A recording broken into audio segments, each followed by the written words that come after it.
Hello and welcome back to True Crime Guys Podcast. I'm your host, Michael, and sitting in today for Andy is... Andy, you're here. Surprise, motherfucker.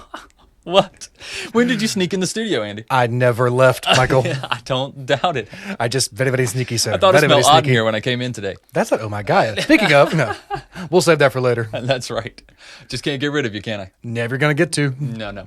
Well, regardless, guys, we're glad that you're here with us in a safe place to explore your true crime obsession. And of course, if you're watching this on YouTube, please like, subscribe, share, and leave a comment below if you're addicted to true crime. And if any of you missed last week's episode, I highly recommend you go check that out because last week we covered Alex Murdaugh, the former attorney whose family held the longest standing law dynasty in U.S. history. He was charged and convicted of murdering his wife, Margaret, and their youngest son, Paul, back in 2021, but that is just the tip of the iceberg. After years of twists and turns, as well as multiple bodies left in the wake, the Murdaugh trial finally came to a close earlier this year, leaving the former lawman with 2 life sentences behind bars. But as much as we love to talk about Alex Murdaugh, and believe me, we certainly do, we have a 45-minute bonus conversation that we had about the case after the main episode last week. You guys can find that on Patreon. But for now, let's dive into this week's case, the tragic and horrifying case of Jung Yoo-Jung. There could possibly be another 45-minute conversation on this little debate after this sometimes, I thought Absolutely. This is a true crime addict's worst fear, I think. Yeah. Is cases like this, right? To start becoming the norm. But Jung was a 23-year-old true crime-obsessed South Korean who was accused of murdering an innocent English tutor inside their home in Busan earlier this year. But apparently the only thing that drove her to commit the murder was the morbid curiosity that she held for what it would be like to take another person's life. Now, before we get too far into this episode, I want to preface it by saying there isn't a whole lot out there on this case yet, as this is still a recent event and the verdict for Jung Yoo-Jung was just handed out last week. So without further ado, Andy, be a pro and roll that intro for me, will you? Why are you so obsessed with me?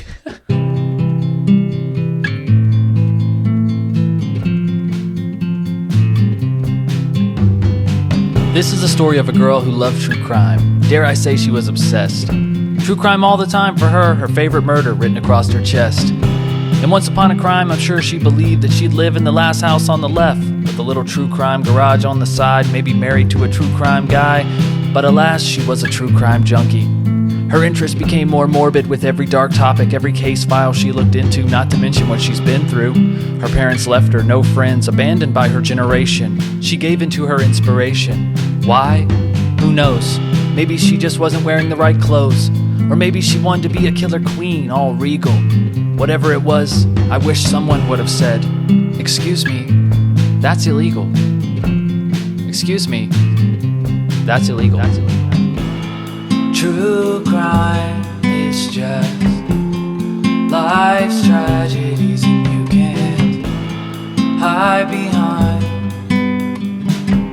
your false realities. We are humankind, a complex catastrophe, and we're all intertwined through dark history we call true crime.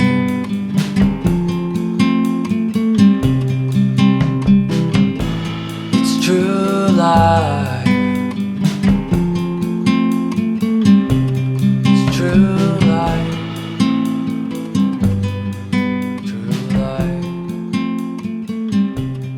Alright guys, so let's get philosophical for a minute, shall we? Humans have had a fascination with death and violence for a long time.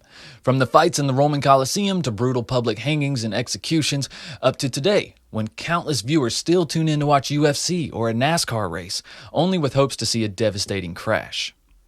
So when you consider the countless examples of violence being pushed as entertainment throughout our history, who is truly qualified to say when a person's dark hobby really becomes an unhealthy obsession? The best we can do is shed some light on cases like Jung Yoo-Jung's and help educate people on the deadly reality that could be true crime.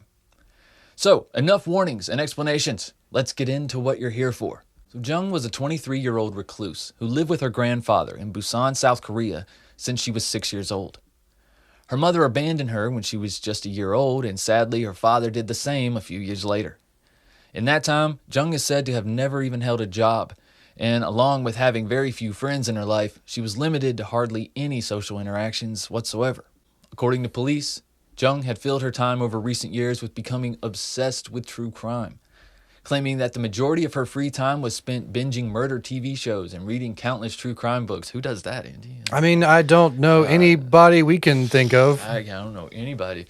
But police stated that after obtaining her search history, they found multiple damning questions that the 23-year-old had apparently asked Jeeves. Did she actually ask Jeeves these questions? She didn't. Come on, do you know how old that is? I mean, I just don't know if we could actually afford to put Google in there. Although I think it's I think it's safer to ask Jeeves these questions. He's not as connected to them, like Google is. I will say, You know if I'm going to ask some pretty suspicious questions, I'm asking Jeeves. I feel like that butler has possibly hidden some bodies for some people. So seriously, I mean, Jeeves, I don't know, he just looks too calm. He looks like he'll just be like, as you wish. Yeah, no, she probably did use Google, but she should have used like DuckDuckGo or something, right? That's the way to go for these types of questions, I think. It's going to be like the Casey Anthony case all over again. It's like, they didn't check her Firefox. That other browser, who uses that? But no, I was just messing, Andy. It's probably more of an incognito mode search or something like that. But Jeeves would have probably been the right guy to ask, though, honestly. But police claim that after she researched different ways to kill someone and dispose of their body, the 23-year-old decided to put her murderous plan into action. So Jung decided to download a local tutoring app and pose as the mother of a middle school girl who needed help learning English. After reaching out to over 50 potential victims, she landed on a 26-year-old single female student who lived by herself in Busan. So Jung set up a tutoring session with the 26-year-old via the app that was set to take place at the tutor's home. So Jung arranged for her middle school daughter to visit the home of the English tutor all alone. Red flag number one. Red flag number one. Parents, not a smart idea. On May 26, 2023, Jung Yoo-Jung dressed in a schoolgirl's outfit that she just purchased and arrived at the home of the tutor. With a school bag over her shoulder and sporting a medical mask to hide most of her face, the unsuspecting tutor allowed her killer to enter the home completely unaware of what was about to happen. Jung obviously didn't bring any books or study materials. The fake middle schooler had only brought along a single large knife. Now, it's unclear as to the exact details of what went on in the moments after Jung Yoo-Jung entered the home, but according to reports, the 23-year-old true crime fanatic proceeded to stab the unsuspecting woman over 100 times. That's a bit excessive, and I think that goes past curious. A little bit. Yeah. A little bit. Police say that after the brutal stabbing, Jung walked to a nearby store to purchase bleach and trash bags before walking back to finish her plan. Yeah, she thinks she did her research. But Yeah. I think she forgot about, cameras. Most Yeah. of the crime you're reading about, these serial killers, took place in the 70s, 80s. Yeah. You can't use those tactics anymore. There's no cell phones. There's no GPS tracking. Seriously. There's no, yeah. Yeah, and as she found out, CCTV footage later released shows that following the purchases, Jung left the home of her victim again wearing clothing belonging to the 26-year-old English tutor. Now, the footage also reveals that after leaving the crime scene, Jung returned to her own home and grabbed a large rolling suitcase. But after picking up her luggage, the CCTV images showed the 23-year-old is seen returning to the home of her victim for what police soon learned would be the last, and let's just get this out, the dumbest part of her entire plan. Shortly after midnight, Jung would call a taxi service to pick her up so she could make a late-night delivery. Now, it's unclear where exactly the taxi picked her up from, but it was perfectly clear where she had the driver stop and drop her off. According to the cab driver, Jung entered his taxi carrying a large, blood-stained suitcase and proceeded to have him drive her out to a wooded area near the Nakdong River.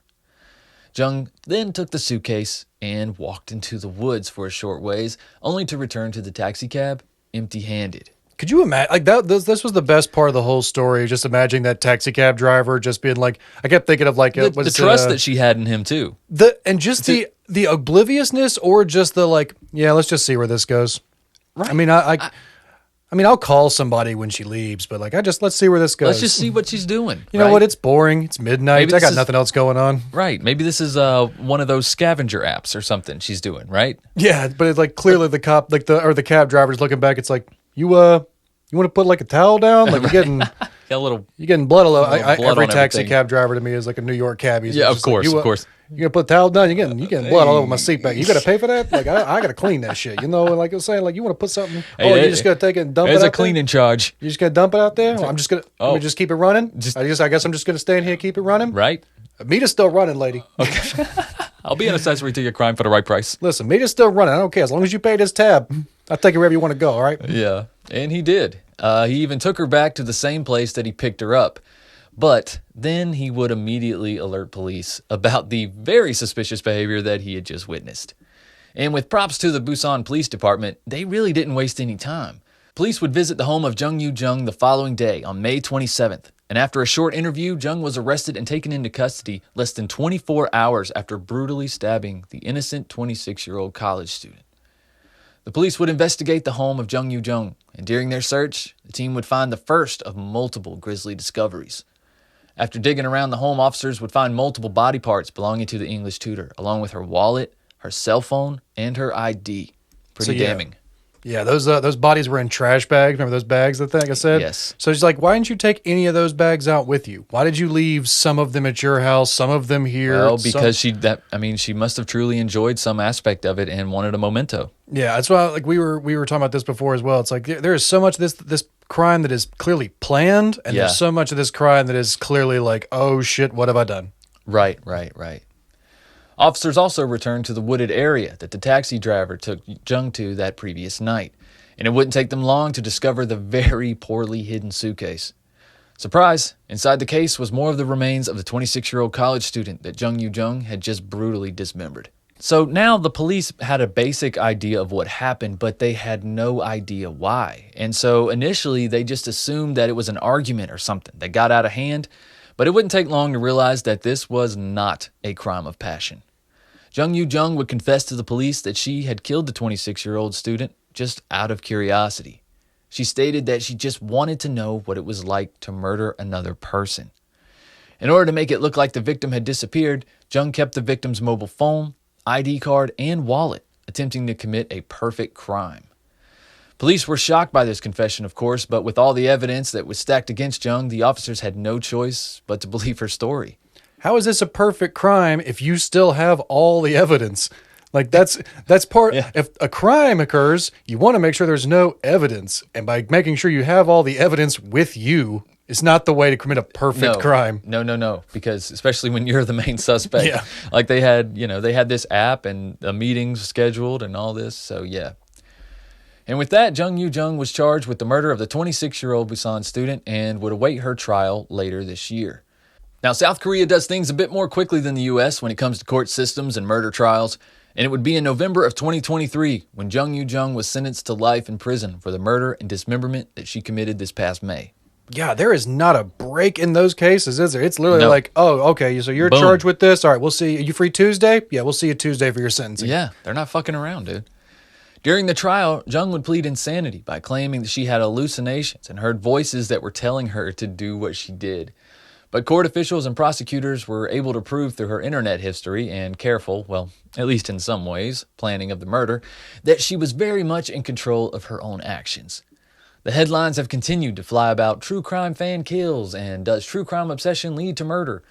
But at the end of the day, regardless of your obsessions and interest, your actions are your own. And just like Jung, you will face those consequences on your own. But yeah, guys, like I alluded to at the beginning, there's not a whole lot of information out there on this case. This is just something that we felt like we really needed to cover. Just the headline alone, the South Korean true crime fan who became obsessed with murder to the point of no return, something we felt like we needed to cover. And in all fairness, I felt like it was something that we should cover. I feel like it's Really, something that a lot of true crime podcasts should, they all have to address this. They all have to address the fact that, like, Unfortunately. yes, we are trying to educate and we're trying to entertain and we're trying to, all trying to have a good time here. We all want to make this information known, but it's like, even we know that we have to research this stuff delicately to where it does not become an unhealthy obsession. It's like, Yeah. it's a weird balance you have to take with this information. There's a lot of important things that you got to keep in mind when you study true crime all the time. I think, for one, is compartmentalizing, right? Mm-hmm. Well, number one, no one should study negative things all of the time. I don't care what kind of peace it gives you. Eventually, I feel like it's gonna overlap. You know what I'm saying? So you got to kind of balance that. But we do have to address the fact that this newfound obsession with true crime has encouraged some people, some idiots. Now, would they have acted out like would have Jung Yoo acted out anyways? Maybe. Possibly in some other way. Maybe she just wouldn't have gotten there as quickly. Yeah. Right? But it's just like the old adage, oh, well, GTA creates criminals. Well, it's probably credited to some. It's probably credited to some, but to say that is just a false statement. But I mean, movies have given people ideas of heists and awful murders and killings and things like that. So it's like, but I think in order to cross that line, to go into that darker territory, you already had that in you already. Yeah, when you're watching true crime documentaries or you're reading true crime books and there's a healthy obsession with becoming prepared or being a bit paranoid of the worst case scenario. Right. That's a different healthy obsession. Where you're like, oh no, I know the worst things that can happen, so I'm a bit prepared for the worst case scenario. Right. But when you start looking at these things as like well, I see how they didn't get away with it. So that's how you avoid that. Or like you start looking at these things as almost like is that a bad thing, Andy? Yeah, when you start like looking at the things like you're like an armchair quarterback for a serial killer, being like just sitting there, it's like, oh, why'd you run it then? Like you're yeah, if you got a friend coming up to you and be like, yeah, I heard your episode on Randy Kraft. What was some of the other things in his toolkit? What was some of the you didn't really tape? Okay, what else? Yeah, it's like, well, hold on. Hold on, this isn't. Is that a shopping Are you writing list? that down? Don't. No. Are you putting that on you? That says shopping list. Why are you?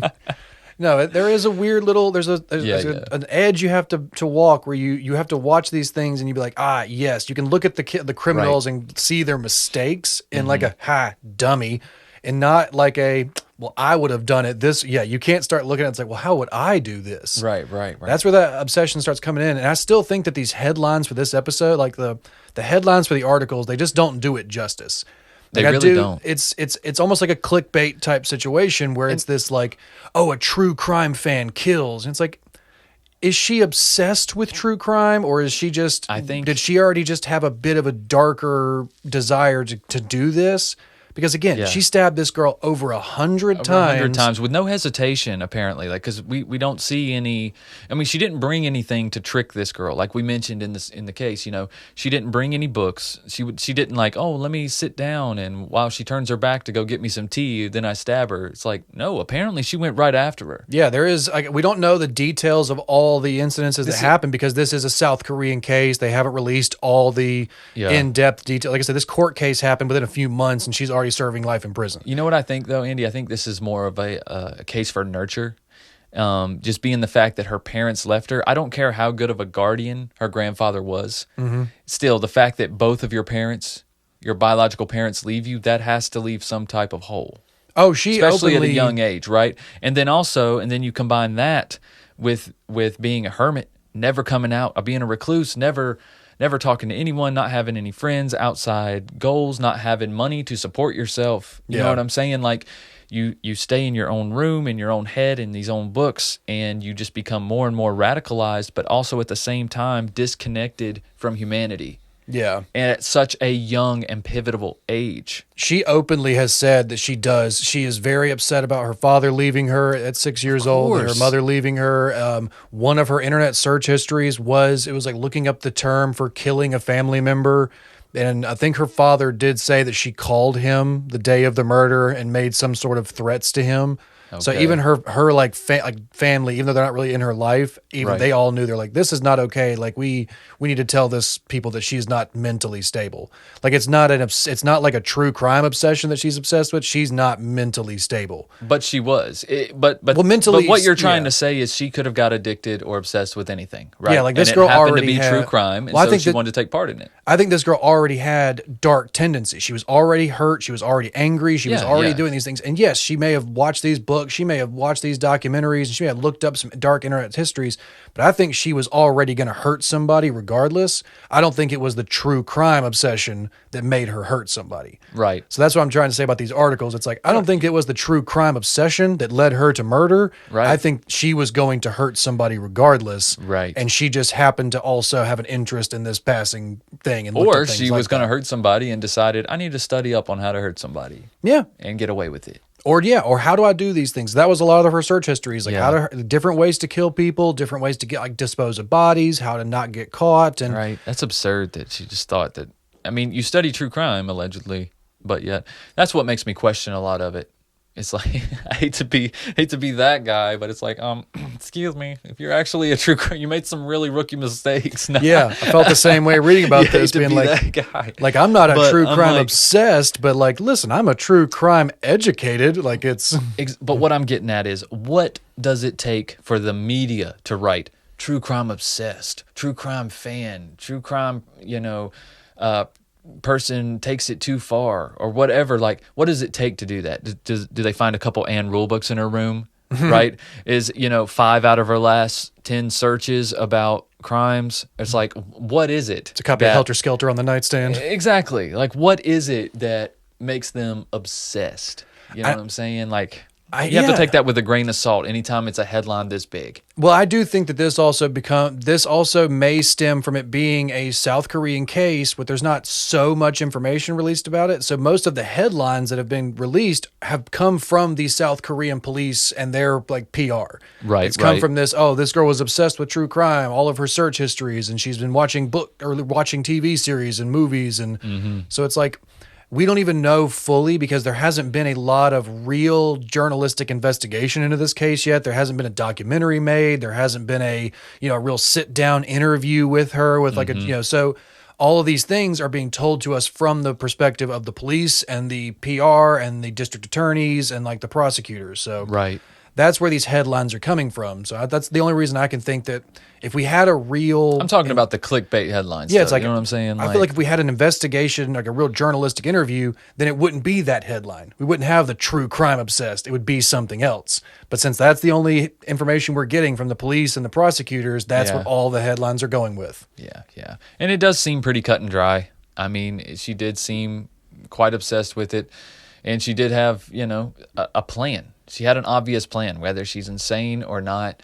That level of planning, that level of, of cleanup, and even though as shitty as it was, still, it has to say that she knew what she was doing, and she's a danger to society. The fact that she was trying to get away with it. Yeah. It's like, okay, you clearly understand the difference between right and wrong. Right. So you're not... Also, it's like you're not insane because you know what you're doing is wrong and you're trying to cover it up. We've talked about this so many times and through over so many cases, and we talk about it's always shocking when a case is this brutal and it's their first offense. Mm-hmm. You always have to wonder. It's like, man, was this her first offense? Maybe her first offense on a person.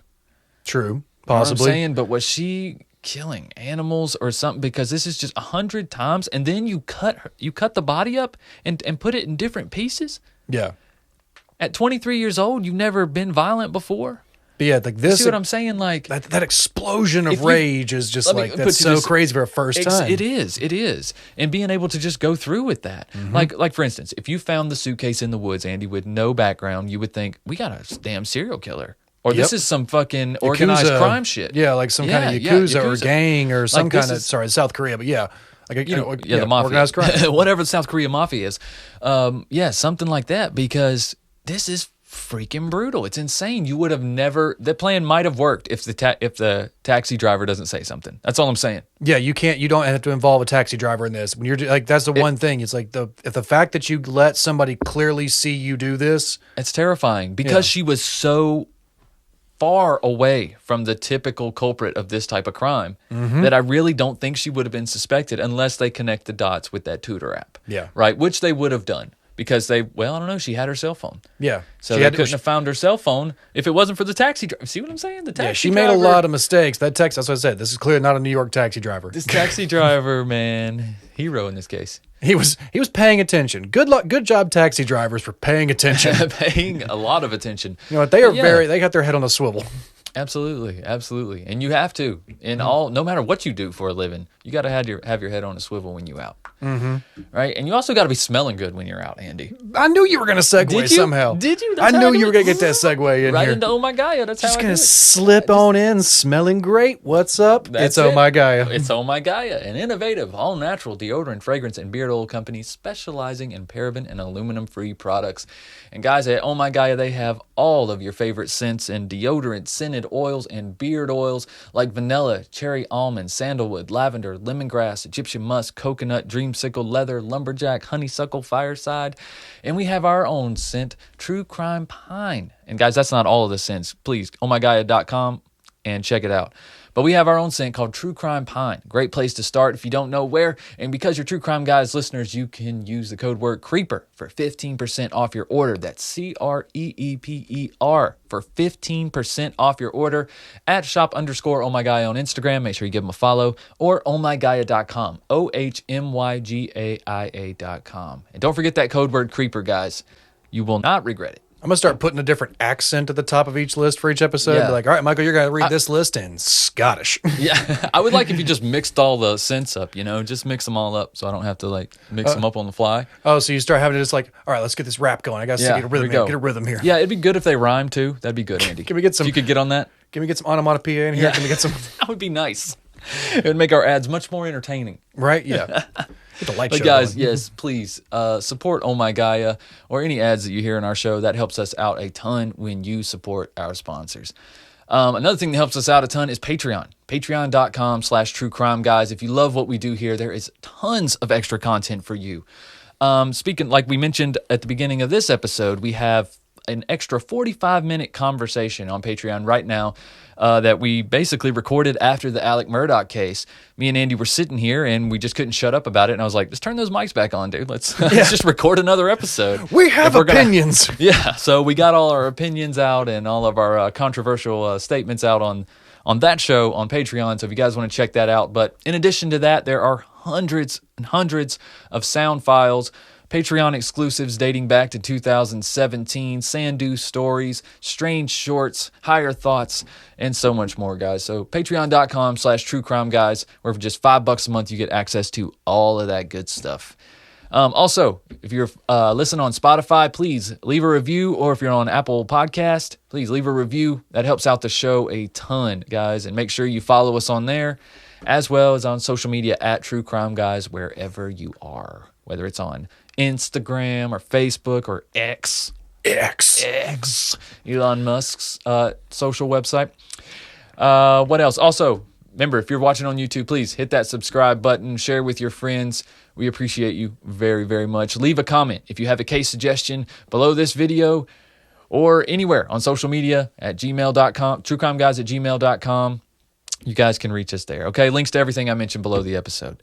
Am I missing anything, Andy? I don't think so, Michael. I think you did pretty good. I think you got it all out. It feels good to get it all out. I mean, half our listeners aren't even listening to this anyways. They done clocked out after the story. So the most important ones are, though. The most important ones are. Thank you guys for sticking around. Or the ones who are just dozing off. We love you too. That's right. That's right. All right, guys. Well, that's pretty much it. Go listen to some True Crime Guys music on Spotify if you got some time. And I guess we'll see you next week with a new true crime case. Hopefully it doesn't inspire anyone to do some crazy stuff. All right. We'll try and keep our inspiration very low. That's right, guys. Keep creeping. Bye. This is the story of a girl who loved true crime. Dare I say she was obsessed. True crime all the time for her favorite murder written across her chest. And once upon a crime, I'm sure she believed that she'd live in the last house on the left, with a little true crime garage on the side, maybe married to a true crime guy. But alas, she was a true crime junkie. Her interest became more morbid with every dark topic, every case file she looked into, not to mention what she's been through. Her parents left her, no friends, abandoned by her generation. She gave into her inspiration. Why? Who knows? Maybe she just wasn't wearing the right clothes. Or maybe she wanted to be a killer queen, all regal. Whatever it was, I wish someone would have said, "Excuse me, that's illegal. Excuse me, that's illegal."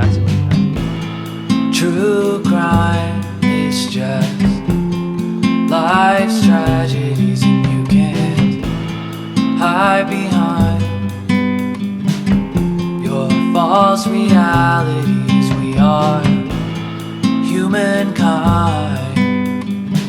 a complex catastrophe, and we're all intertwined.